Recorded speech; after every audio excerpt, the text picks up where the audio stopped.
Social media right now, social media is vibrating because we have gotten to a point where any spark will cause what I call wildfire. Still on justice for Mohbad. Justice for Mohbad. Now, people were expectant of Prime Boy, but later they got to realize that Prime Boy didn't really have much. Of course, if Mohbad did not invite Prime Boy to his so-called marriage to Wunmi, definitely, to a larger extent, there is less that Prime Boy will want to say. Even if he knows it will be, someone told me that Mohbad said this, but somehow it was not really like. But what about Karimo? Karimo, who had been on call with her sister and was also on ground. There was a time she said she had been hoodwinked, meaning they did not really show her some of their atrocities. But as time went on, she got to know. She applied wisdom into whatever it is that she did around her family, because she knows that these people, they are not people to rely upon. These are not people to rely upon. These are terrible people. These are terrible people. She knows. That is why she kept tab. She kept information, details. She kept it all. Everything kept. Everything kept. To make sure that whatever it is, she will have something to put out like today. Ladies and gentlemen, I want you to prepare yourself. What you're about to hear from Karimo will shock you. In fact, all of those stories that Wunmi came up with, that Mohbad was afraid of going to the hospital, all of these things are lies. Big lies. Mohbad was allowed to buy RIP inside of that house, locked. He had no way to get out of that house until it was finished. That was when they decided to cart him away to the so-called hospital so that they can have a full confirmation that Mohbad is no longer alive. Karimo has something to say. In fact, he has a lot to say. And I want you guys to pay attention. Do not miss any part of it from the beginning. In fact, Karimo even talked about the family hospital that Mohbad and Wunmi and Liam were registered to. She even talked at length how Liam was sick when he was 3 months and what happened in between. In fact, there is more to what the eyes can see. There is more to what the eyes can see. Ladies and gentlemen, your heart will be broken with what you're about to hear. Your heart will be broken. I know a lot of people, they are so worried. And they have been worried ever since we started this journey on Justice for Mohbad. But before we proceed, please like, share. That is the least you can do for this channel. Tap on the subscribe button, turn on the notification bell if you are just coming across this channel. Let us get right into it. Still on Justice for Mohbad. And I'm not going to see ọmọ yẹn lórí mi. Tí n bá ṣe fídíò pọ̀, ọmọ oṣù. Tí n bá rí èsì ní TikTok, ọmọ kí tó bá tọ́ èsì ilé ìgbà kan. Bí wọ́n pariwo mọ́ kí aṣáná sórí ẹ̀ ò pé ni. Orú oṣù wo ló mú ẹ? Mo tún sọ fún débi pé nǹkan tó ń pè lọ́rọ̀ ọmọ nìyẹn, wọ́n ń pè lábíà. Ìwọ náà ti bẹ̀rẹ̀ nìyẹn. Orú máa mú wọ̀ mú báyìí. Torí pé gbọ́mọ kókó dání, ò ní lè tọ́ fún ilé ìtọ́ èsì. Ó máa mú mọ́ra ni. Mo ní nǹkan tó ń pè lábíà ọmọ nìyẹn, ìwọ náà ti bẹ̀rẹ̀ nìyẹn.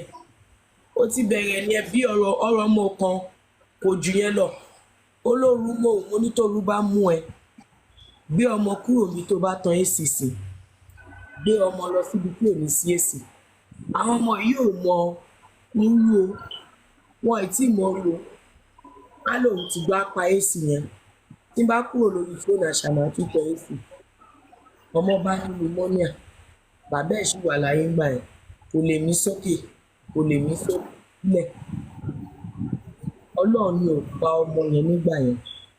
Ooru lọ sáré rush ọmọ yẹn lọ sí hospital. Hospital kan báyìí tó wà ní Lẹ́kí tó tóbi gan báyìí táwọn Indian àwọn òyìnbó máa ń ṣiṣẹ́ ńbẹ̀. Ibi tí Mohbad register ọmọ ẹ̀ sí nìyẹn. Kò wá rí gbé lọ́bẹ̀ tó fi ní kí n lọ sí hospital. customer ni wọ́n bẹ̀ o hospital yẹn ó tóbi gan wà lẹ́gbẹ̀ẹ́ títí ó ẹ tóbi. wá ìtàn wá ní Mohbad ò kí lọ sí hospital tó bá pẹ́ ní tí ì lọ sí hospital wa wá rẹ́gísítà sí hospital kan St. Lẹ́kọ̀ọ́kẹ́ Nicholas. Ibẹ̀ lọ rẹ́gísítà ọmọ yẹn sí. So ìgbà tó wá dé hospital yẹn àṣàná wá pè mí òru làwa wà l'Amẹ́ríkà. Mo rí kọ̀ yẹn bá sáré fò dìde mo ní kí ló ṣẹlẹ̀ ó ní ó wá fi Mohbad wọ̀n mí lọ́kàn Mohbad wà pẹ̀lú àwọn dókítà ó ṣe gbá ọmọ yẹn máyà lélẹ̀ mo ní kí ló ṣẹlẹ̀ ó lọ́mọ yẹn wà lọ́sibítù kó tó sọ̀rọ̀ fún mi rárá mo gbé ṣépè lẹ́sẹ̀kẹsẹ̀ mi. Sit down, I just gave you candy. Jẹ tó wọn máa ń candy bẹ̀ ní biscuit. Your sister is still eating her own candy. Go and sit down. Ṣé o gbọ́ ni? Ó yẹ pè mí báyìí, mo kọ́kọ́ gbé ṣépè lẹ́sẹ̀kẹsẹ̀ mi. Ó ní kí jọ kí má jẹ́ kọ́kọ́ òun gbọ́ kí má yẹ kọ́kọ́ òun gbọ́. Mo ní kí lóye tó ní kí má yẹ kọ́kọ́ ẹ gbọ́ sí. Mo ní ṣé mo kìlọ̀ èsì fún ẹ àbí mi kìlọ̀ èsì fún ẹ. Mo wá ní kí ló sọ pé ó ṣọmọ ó náà ń ṣe tẹ́sítì lọ́wọ́ mo ní pneumonia lọ́ máa sọ fún ọmọ yẹn ni. Wọ́n bá máa ṣe tẹ́sítì wọn tán they will tell you he had pneumonia. Bẹ́ẹ̀ ló ń ṣẹ́jú pàpàpàpà ẹ̀. Ó ní kí ló ń ṣe ẹ́ náà. Wọ́n ló ṣe máa tọ́ èsì fọ́mọ kókó. Ó lè tún lẹ́nu bá a tọ́ ó tún gbọ́. Àṣé tèmi bá ti kọ́ ti fóònù. Àṣé bàbá Mohbad náà ti ń sọ fún pé kó máa pa èsì fọ́mọ yẹn kò gbọ́. Ìgbà tí mo wá ń para fún ó ní kí n jọ kí n má jẹ́ kí Mohbad gbọ́ nǹkan tí mo ń sọ. Ẹ̀mọ̀ ìṣàdẹ̀ mi dá ìjálẹ̀ láàrin wọn ṣẹ́gẹ̀t ibẹ̀ dákẹ́. Wọ́n lò tó bí ọjọ́ mẹ́ta lọ hospital. Wọ́n fa dín sínú ọmọ yẹn oxygen lọmọ yẹn ọmọ oṣù lákọ̀ ọmọ yẹn wà ní kó tó lọ sí UK yẹn ni lákọ̀ ọmọ yẹn wà lóṣù mẹ́ta bí nǹkan kan gbà yẹn wọ́n ṣàfà ọmọ yẹn ni wọ́n fún ní antibiotics wọ́n ṣe gbogbo ẹ̀ wọ́n tọ́jú ọmọ yẹn gbádùn. Wọ́n tó wá padà délé ìṣẹ̀ wá kí ní ìyáláyà ọ̀rọ̀ pé ó bá tún tan èsì fọmọ yẹn fúnra mi ní fún ẹ lára màá kàn ní kó gbé fóònù fọpọ ẹ kí n kọ́kọ́ ẹ ni. Nígbà tí bá bẹ̀rẹ̀ sí ní sọ̀rọ̀ burúkú fún ìwà tọkọ ẹ pé mélòó lẹ bí tẹ́ ẹ lè tọ́jú ẹ tẹ́ ẹ ń yọ ayọ̀ pọ̀rọ̀ tẹ́ ẹ ń tan èsì sọmọ lórí ẹ mọ̀ nígbà tẹ́mi bá gba ibẹ̀ wọlé tí mo kó òun àtọkọ pọ̀ tó yẹ yín ọkọ náà lè sọ pé ó dáa àní tan èsì mọ́ o àti mo á sọ̀rọ̀ yẹn fún un mo wá sọ fún pé kí n jọ torí Ọlọ́run pé láti ìsìn lọ òun promise mi òun ò ní tan èsì fọmọ yẹn mọ́. Get nígbà tó wá mọ̀ pé àǹtí ẹ̀ tó kàn sọ fún pọ́mọ ẹ̀ wà lọ́sibítù tó dẹ̀ ti mọ̀ pé nǹkan tó ń ṣọmọ yẹn pneumonia yẹn ló sọ fún ẹ pé ó máa ṣọmọ yẹn gbàtọ́ dẹ̀ ṣe tẹ́sítì tó gbé tẹ́sítì jáde pneumonia ló sọ pé ọmọ yẹn ní gbàtọ́ pé ẹ bá mú níṣù tó sick tó dá ẹ lójú kí ló dé tó pàtí yẹn pé nǹkan báyìí ṣe ọkọ ẹ kí ni kẹ́ ṣe. Èmi tún fi ń sọ̀rọ̀ mo dẹ̀ tún dúpẹ́ lọ́wọ́ Ọlọ́run pé kò pè mí then tó bá pè mí náà àwọn náà mọ̀ I don't do self medication tó bá yẹ kó pè mí jọ ẹ̀ náà pé kankan ṣe ọkọ òun ó yá hospital nǹkan tí mo wá tẹ̀mọ́ létí pé má pe nurse Piri o yóò mọ̀ pé mọ̀ ju nurse Piri lọ má pe nurse Piri o ẹ tètè máa lọ hospital tó bá wá sọ fún mi pé kò fẹ́ lọ hospital ó pín ẹ̀ máa ní gbé fóònù lọ fún ọkọ ẹ̀. Bàbá mi àná mi nítorí Ọlọ́run lọ́spítù ọmọ yẹn alápọ̀nlé mi ni níbi tó pọ́n mi déédéé kò ní yẹ̀wò Mohbad ó gbé mi báyìí ni rí èyí tó fi ń gbé àwọn ìyá tí mo ṣépè tó ń kó gbogbo wọn papọ̀ tó ń gbé wọn ṣépè yẹn Mohbad gbé mi báyìí ni ó máa ń pọ́n mi gbé ni tí n bá ń bá a sọ̀rọ̀ tàpọ́nlé ti tẹríba ni ó lè wojú mi gan tó bá ń sọ̀rọ̀ ọmọ tó ní respect ni because mi ìbára mi jẹ́ lọ́dọ̀ ẹ̀ ṣe get so tí n bá sọ fún èèyàn bẹ́ẹ̀ pé èmi náà dẹ̀ ní bá sọ̀rọ̀ ní sọ̀rọ̀ pé èmi lẹ̀gbọ́n ìyàwó ẹ̀ tí bá máa bá sọ bàbá mi àná mi jọ̀ọ́ múra kó jẹ́ kán gbé lọ ṣe bí mọ́tò wà tó máa gbé ẹ lọ àwọn èèyàn dẹ̀ wà tó máa mú ẹ bọ́lẹ̀ ní ẹnu step tó máa fọwọ́ kó ẹ ṣe get kò dẹ̀ jìnnà sọ́dọ̀ níbẹ̀ yẹn jẹ́ kán lọ hospital kó lọ wò nǹkan tó ń ṣe ẹ̀ ní ever bá àìjíríà wọ́n pe nọ́ọ̀sì wálé because gbogbo equipment tó máa fi tọ́jú ẹ̀ ṣe nọ́ọ̀sì ní gbogbo ẹ̀ nọ́ọ̀sì ò ní gbogbo ẹ̀ and as a professional nurse common sense ni báwo mo ṣe máa sọ pé kán lọ pe nọ́ọ̀sì wá báyìí gbogbo ẹni tẹ́lẹ̀ tó pẹ́ níbi tí mo ti ń sẹ́ǹdì ògùn lọ́wọ́ mo ń retí evidence yẹn mo ń retí ẹ̀. ọ̀rẹ́ pé wọ́n ń plan yẹn náà tẹ́kùn náà máa lo Wunmi. wọ́n plan ẹ̀ kó sọ kó dún kó lójú kó rojú báyìí kó sọ fún mi. ṣebí yóò sọ post office tó ti lọ gbà. èmi tí ẹ mọ àwọn nǹkan tèmi máa bí tó jẹ́ pé ìyálà ìyá ẹ̀ ò ní lè dáhùn. Rẹ́mi I said so níbi ìfọ̀fífọ́ give me the voice note ẹni mo sọ lọ́dọ̀ Daddy Freeze ó rà pé gbádùn gbogbo nǹkan tí mo sọ. wọ́n mọ̀rọ̀ gbọ́ rí analyse fún wọn láì mọ iye ìgbà wọn gbọ́. bí ẹni mo mọ̀ wọ́n bá jí mi lójú gbogbo nǹkan tí mo sọ ni màá sọ. Go to Daddy Freeze if you can do this let me find your name or Remy if you can give me that video I promise I will give you 1 million naira. Anybody tó bá ní fídíò ibi tí mo ti sọ pé I used to send medication to me to treat Mohbad if you can bring out that video I promise you I'm saying it on live now I will give you 1 million naira and on the spot I will transfer 1 million naira into your account on the spot. nǹkan tí wọ́n gbé jáde ni táwọn àwọn òòṣà náà ti bẹ̀rẹ̀ wọ́n ti ń share update lé lórí. Okay. but n tó ṣẹlẹ̀ jọ ẹ̀kọ́ nìyẹn dókítà Mohbad kọ bí nọ́ọ̀sì ẹ̀ ní ó kọ oògùn fún wọn ò dẹ̀ fẹ́ lọ rà á mo dẹ̀ sọ fún wọn pé ok eléyìí nínú ẹ̀ kì í ṣe pé sẹ́ǹdì nínú tán kọ kalẹ̀ tán ti kọ fún. gbogbo oògùn yẹn ó sì wà lọ́wọ́ mi báyìí sọ̀rọ̀ tó lọ́ra ilé kì í ṣe pé mo ní mo sẹ́ǹdì oògùn nínú ìwé ọwọ́ wọn ni mo ti ní pé lọ́ra ilé. ìwé túkọ́ sorry ìwé túkọ́ kò ń ṣèwé kò ń ṣe ìwé sorry don't mind John. wọ́n kàn kankan fún Mohbad nínú àwọn nǹkan tí wọ́n prescribe fún mi kì í ṣe by sending ẹ lọ tún ẹni tó bá wò ó bóyá kẹ́ ẹ lọ tún fídíò yẹn gbé ẹ̀yin náà lè tún gbé bó bá yẹ pé ẹni tó bá parọ́ láàrin yìí méjèèjì. kò tiẹ̀ kì í ṣe oògùn kò ń ṣe misinterpretation I know what I said.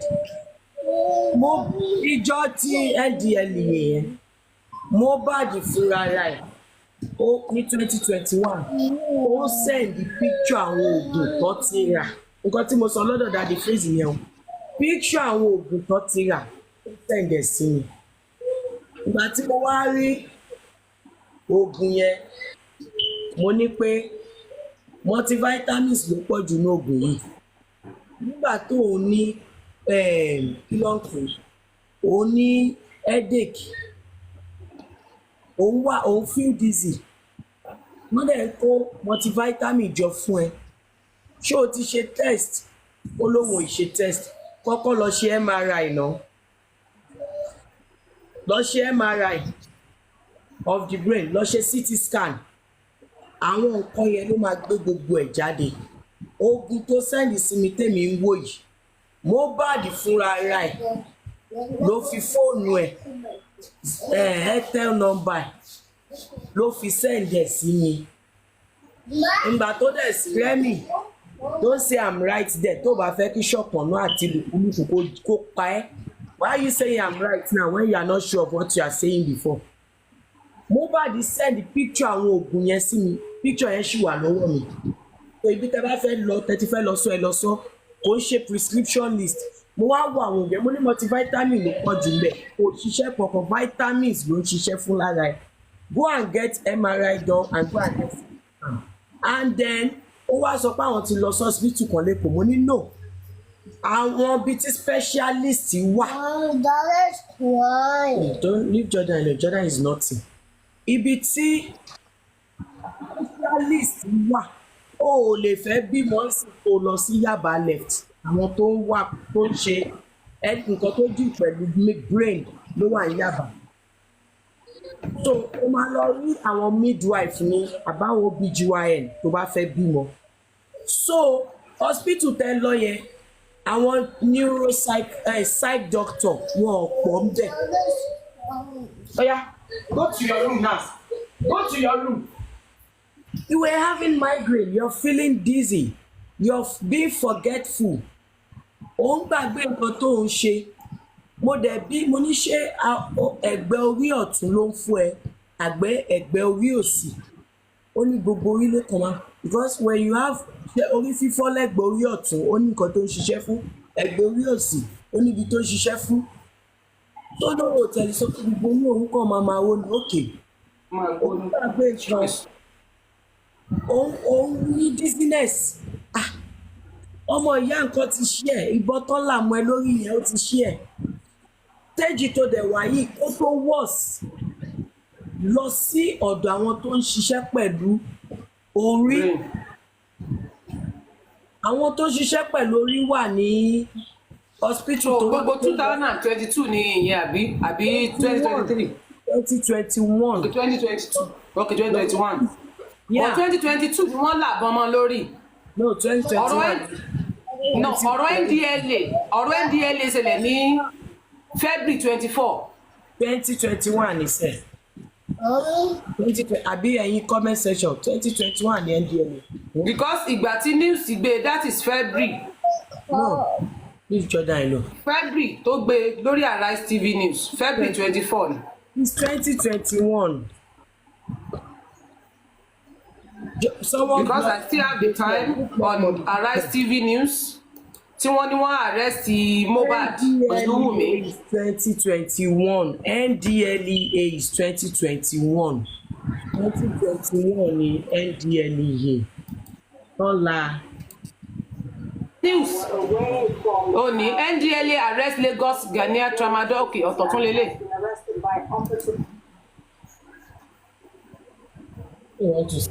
Táwọn because tí news bá gbé nǹkan wọn kì í. Mohbad came out on IG Live as he is behind arrest release from NDLA custody 2 years ago from Jẹun channel yẹn.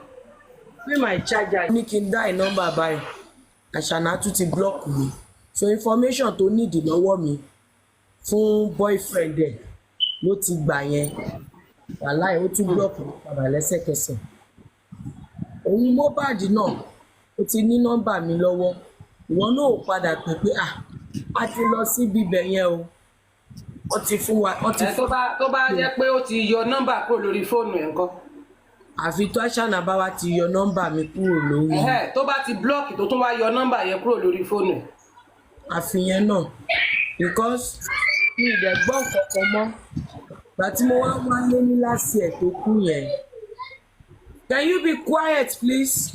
Gbà tí mo wá wálé láti ẹ̀ tó kú yẹn máa ní ǹjẹ́ ẹ tiẹ̀ padà lọ sí Yaba tí mo ní kẹlẹ àbí kí ló ń pè Aro ló wá náwọn lọ ó lọ ya MRI fáwọn wọ́n ṣe CT scan wọ́n ṣe gbogbo ẹ̀ wọ́n dẹ̀ fáwọn lóògùn ó dẹ̀ dárúkọ àwọn oògùn tó fún mi láwọn oògùn tí mo expect tó fún náà nìyẹn. But a ní pé òun wá pè mí padà kó máa follow up pẹ̀lú mi. Èmi á advice ẹ pé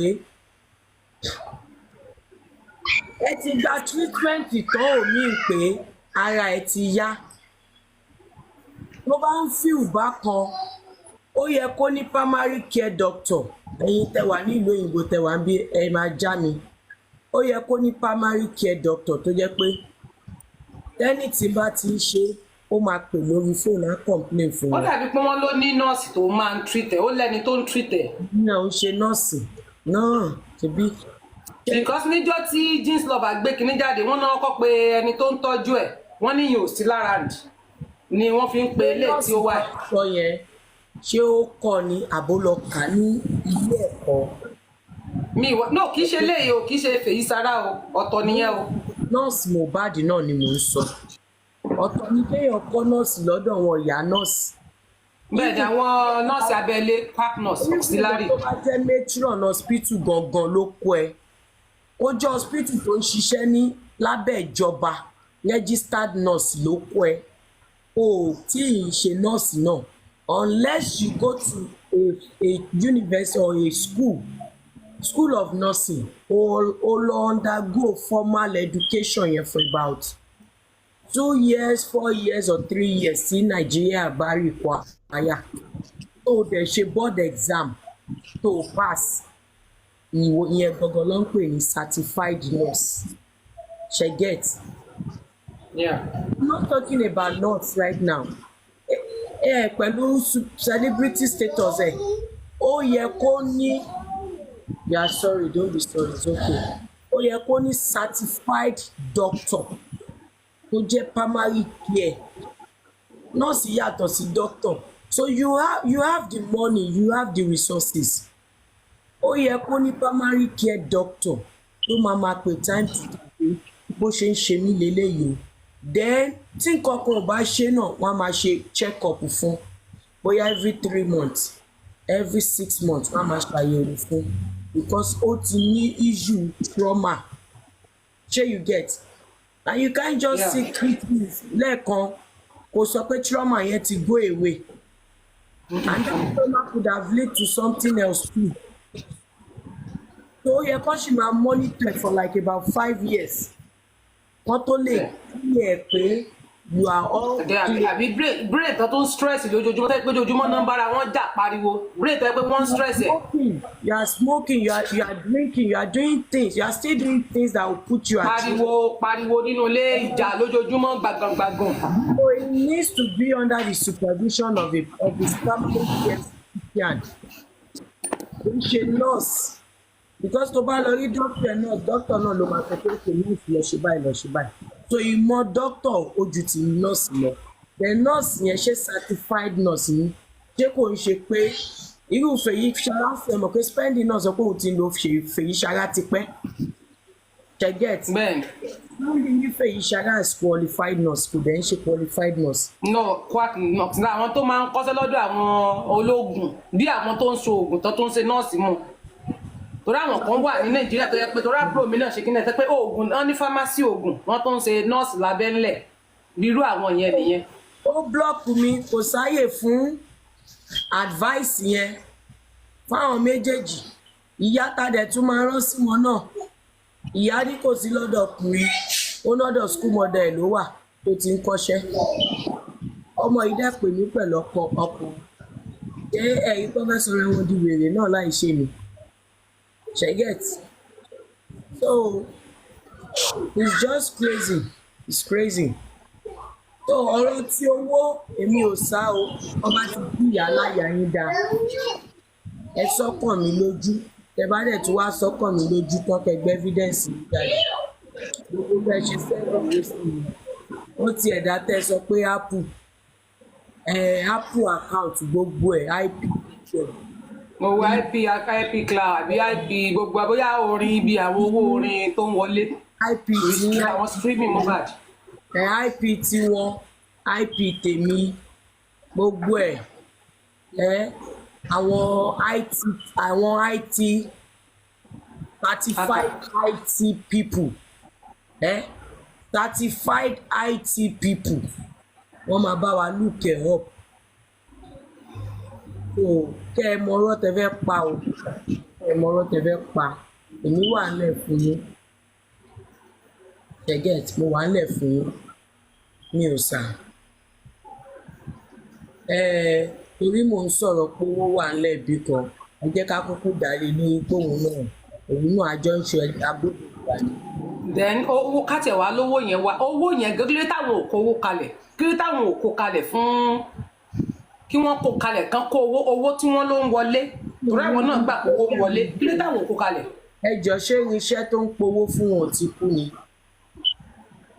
because èmi rí bóyá tán ti kó owó yẹn kalẹ̀ fẹ́ni tó lówó pé òkè owó rẹ̀ o owó wọnú àkáǹtì wa àtàwọn ilé tó ti wọ bẹ̀ tẹ́lẹ̀.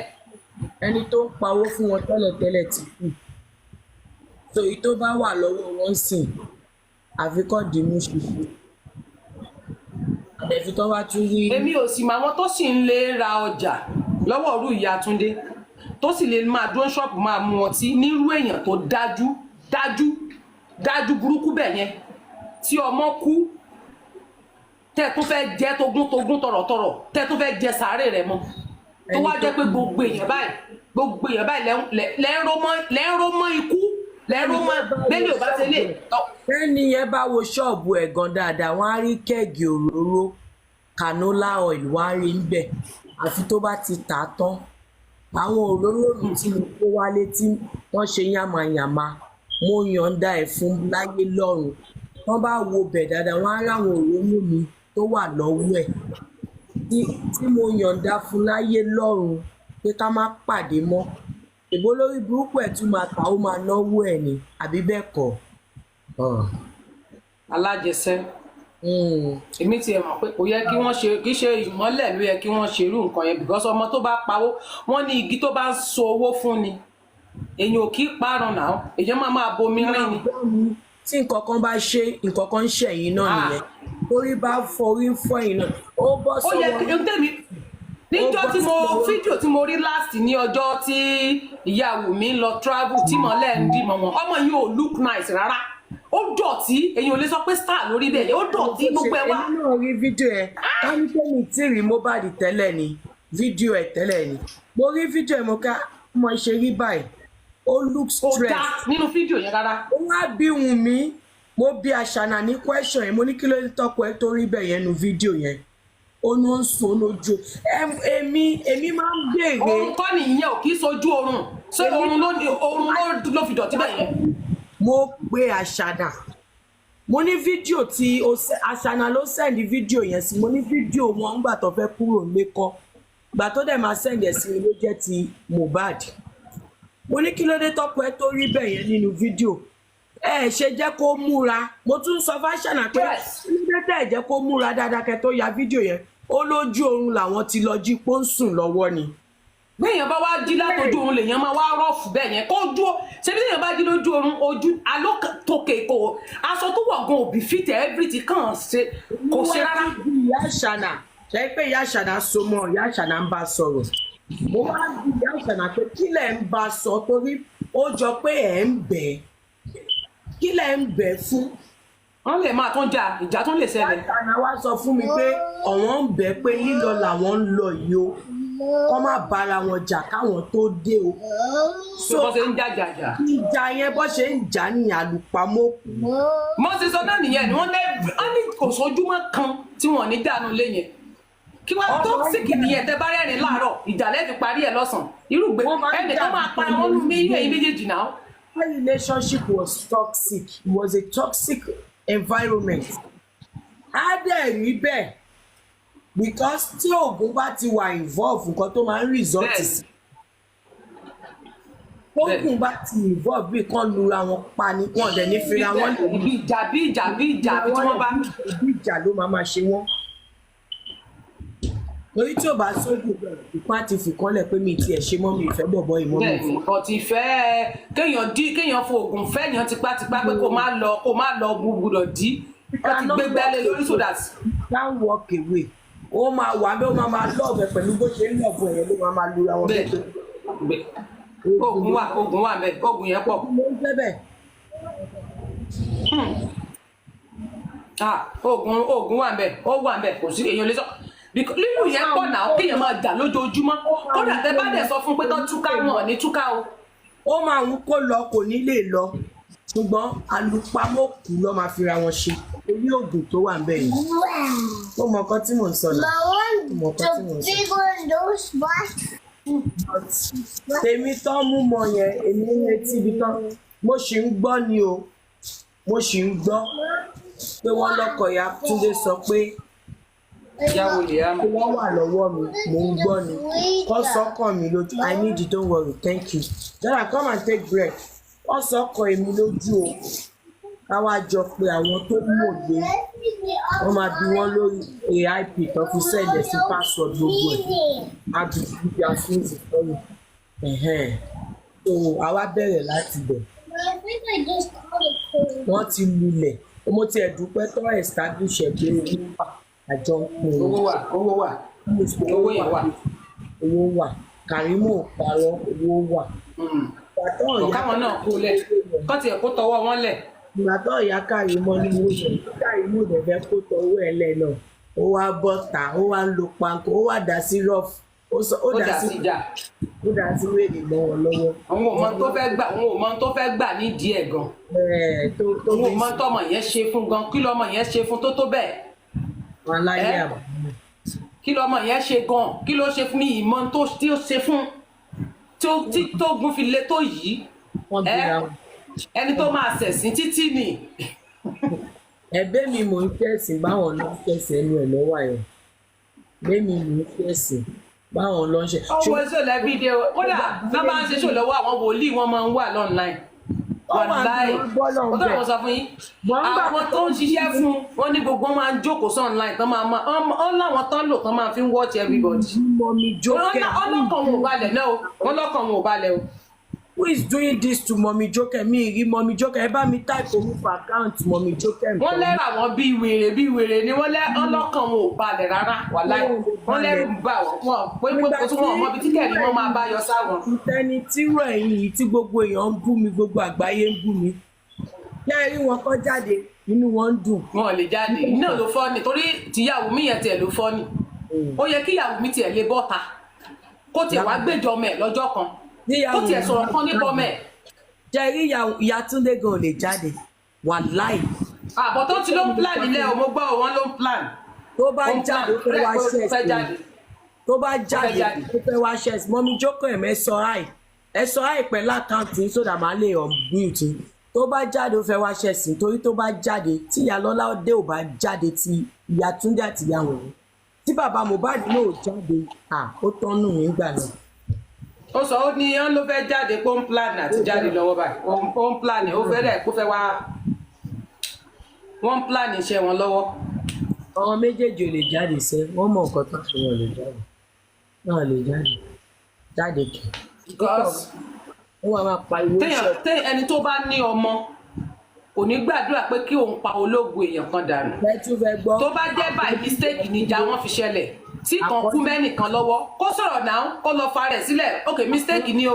Túndé Wunmi Aṣana ló ń rán lọ sùn lọ́wọ́lọ́wọ́ Túndé tó wà ní yunifásitì tó wà ní TASUED Aṣana ló ń rán lọ sùn so àfi kí ìyá Túndé gbà. iṣẹ́ kíláàsì àdánsẹ tó fi ń rówó rán lọ sílé ìwé. ìyẹn ni kẹ́ ẹ wá bí ká bí. àló yẹ kí EFCC ó yẹ kán gbé wọn ẹni tí ẹwọ́n náà bá Nàìjíríà ẹni tí ò ṣiṣẹ́ tí ò sàbọ̀ wọ́n ń lówó lọ́wọ́ bó náà ti ń rówó. ìbéèrè yẹn lèmi ń bi wọn pé ẹni tí ò ṣiṣẹ́. kí ni EFCC ṣe nínú Nàìjíríà bó tó bá jẹ́ lómi ní ìsìn ẹ kò bẹ́ẹ̀ bọ́ wọn lọ́wọ́ ẹ mọ̀ jálẹ̀kùnrin ilé wọn wọlé ẹ mọ̀ máa bá ilé àwọn èèyàn jẹ́ nǹkan tó yẹ kí Nàìjíríà ṣiṣẹ́ lórí ó tètè Lagos State yẹn ara àwọn nǹkan tí mo sọ pé ẹ kábọ̀ bá di Lagos State gọ́ọ̀mẹ̀ntì nìyẹn lórí kéèsì Mohbad yìí kí ló ṣẹlẹ̀. Who are those that are behind the demise of Mohbad? That has been the question on the lips of majority. Those that are truly seeking for justice for Mohbad. They have asked that question severally. Who is behind the demise of Mohbad? Is there more to what the eyes can see? Are those people going to face the wrath of the law? Or are we going to just continue on this hearsay without any meat on the bone? Are we going to just continue chewing bones without getting any form of closure? What exactly?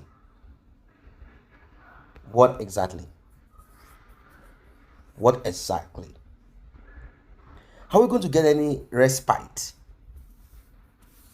Are we going to get any of this, or we are continuing in this is what should have happened, this is not what should have happened, This is what they should have done. This is how they should have gone about it. If they didn't do it, this would have not have happened.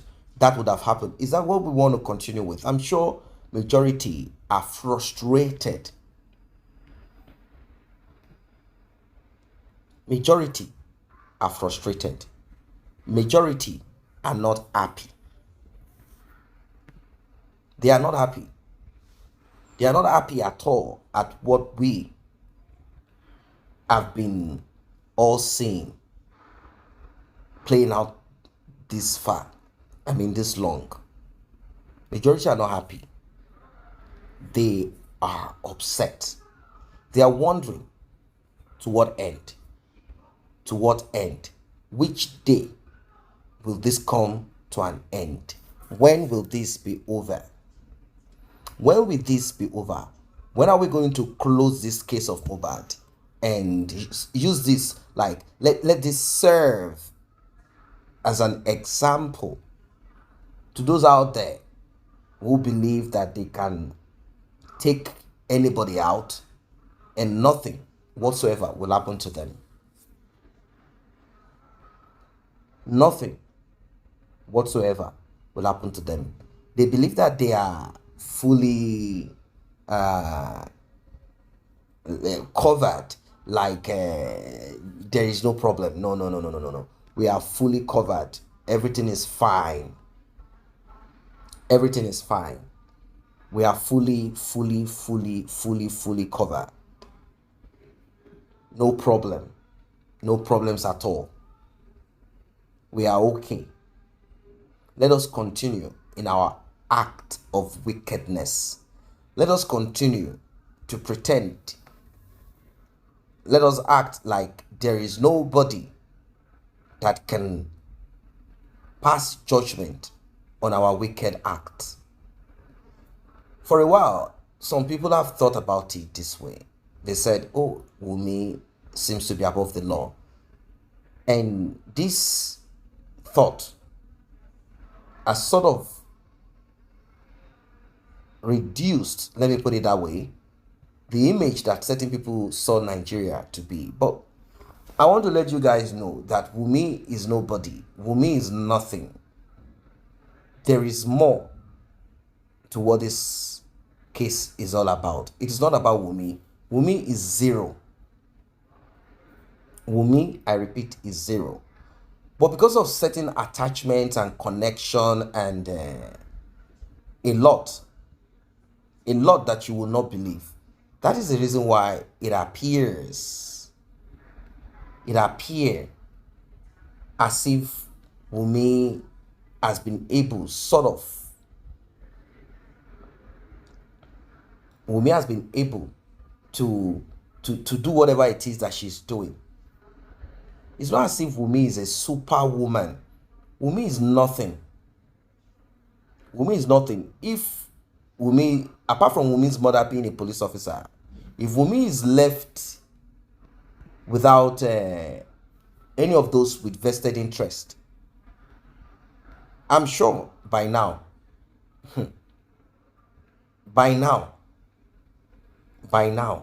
Wunmi will be somewhere that she will not be able to say, I am alive.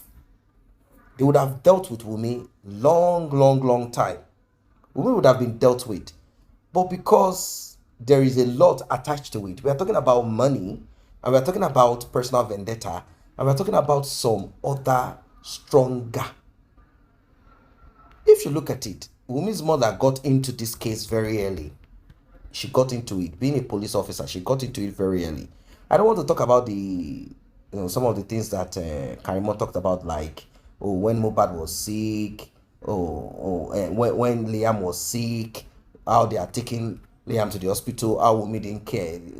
Negligence, right? Negligence. And not ready to sacrifice for the child. That's not even what we want to talk about. That's not what we want to talk about here. So I don't want to touch on much on the baby thing and how she had warned her and said, look. But what I draw from what Karimo is saying is, if I had had access to Mohbad the way I was supposed to have access, I would have guided this that Karimo is saying has a lot to do with the latest talk in town. Not because it's not been there. The talk is that, oh, they found certain medication in Mohbad's bloodstream, and certain people are claiming, such as Kemi Oluloyo, and of course, some people have picked on it. The people that picked on it are basically the Team Wunmi. They picked on that, and they are using that as a tool. They said, under the Freezes show, you said certain things, and also we heard that you are the one that gave Wunmi certain medication to apply, illegal medication without prescription. You gave it to Wunmi to apply to use on Mohbad. So you two, you are guilty of certain things, self-medication. And she has said that there is nothing like that. That there was a time that she even had asked Mohbad, Wunmi, like, hey, send me the picture of this, and what she saw are multivitamins. That was during the so-called whatever that happened to Mohbad, where the NDLEA, the altercation and all of that, Mohbad was hit on his head with a gun, trying, I guess, with Wunmi to fight off the whoever, the NDLEA officers and whatever that they were all into. Well, I don't know what you guys think of this. I don't know what you guys think of this. It is becoming it's a serious issue. It's a serious issue. Something must be done. Something must be done on this. Something must be done ASAP. We want more. We want more, Karimo. Unless Karimo, although Karimo definitely is not going to come out to say verbatim or like say it like, hey, I want to tell you guys, ladies and gentlemen, Wunmi, my sister, and that kind of thing. Wunmi, my sister, is the one that now buy Mohbad directly. Like, this is what Wunmi used. Wunmi now use that one. It is not possible. It is not possible. You all know that that is not possible. She's not going to come out to speak in such a manner. It will be I don't think it is possible. That's just the point. It's not possible for that to happen. It is not possible for that to happen. So for those who are expecting that this is going to be how it will be done, I know it's not going to be done that way. She will speak in a way, unless she is pushed to the wall. And even saying something does not necessarily mean that such that you have said or whatever it is that you uttered, you can prove it, because it's all about proof. It's all about proof. It's all about proof. Proof. Proof. Proof. Proof. And that is where the issue is. That's where the issue is. I don't know what you guys think of this one.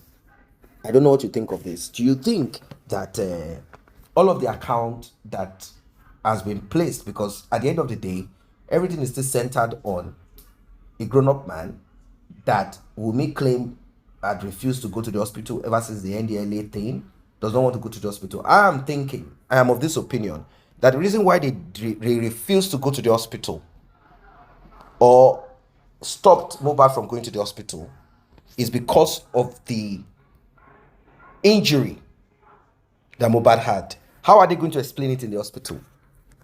If they are gone to the hospital, immediately Prime Boy will be alerted and more people will come out and say no. So they have to keep this under key. Imagine, Prime Boy said he wanted to come to that house. They said, don't come. Don't come now.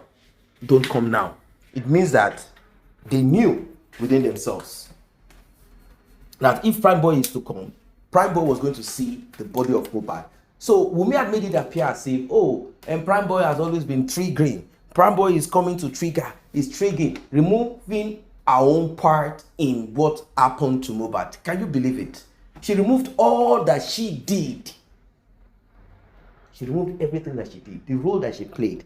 the violent, aggressive. In fact, Karimo said it that that marriage, relationship, whatever, is a toxic one where they are always fighting, there is trouble, fight, a lot of things are happening, fire on the mountain every day, every time. Mohbad's father also said it.